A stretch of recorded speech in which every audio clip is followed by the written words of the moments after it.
চলে কিন্তু 2002 সালে ঝালকাঠির গাবখান, ধানসিঁড়ি, সুগন্ধা ও বিষখালী নদীর মোহনায় জেগে ওঠা চরের 55 একর খাস জমিতে ন্যাশনাল ইকো পার্ক নির্মাণের উদ্যোগ নেয় সরকার।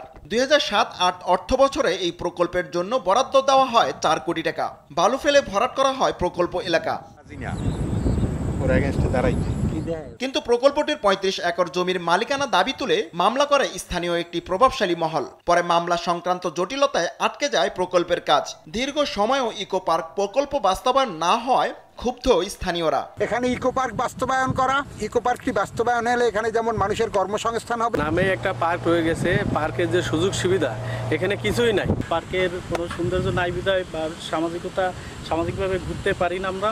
এখানে একটি সুন্দর ঝালকাঠিবাসীর একটা সুন্দর একটি ইকো পার্ক হবে। জটিলতার কথা স্বীকার করে জেলা প্রশাসক বলেন, মামলা নিষ্পত্তি হলে দ্রুতই প্রয়োজনীয় স্থাপনা নির্মাণ করা হবে। মামলাটি নিষ্পত্তি হলে আমরা জেলা প্রশাসন থেকে কয়েকটি ডেভেলপ করার জন্য প্রয়োজনীয় ব্যবস্থা গ্রহণ করতে পারবো এবং প্রয়োজনীয় ব্যবস্থা গৃহীত হলে এই জেলায় পর্যটকদের আগমন বৃদ্ধি পাবে, যা এই জেলার আর্থিক কর্মকাণ্ডকে বেগবান করবে। প্রাকৃতিক সৌন্দর্যে ঘেরা স্থানটিতে প্রকল্প বাস্তবায়িত হলে স্থানীয়রা পাবে এক আধুনিক সুযোগ সুবিধার পর্যটন ও বিনোদন কেন্দ্র। তৈরি হবে হাজারো মানুষের কর্মসংস্থান।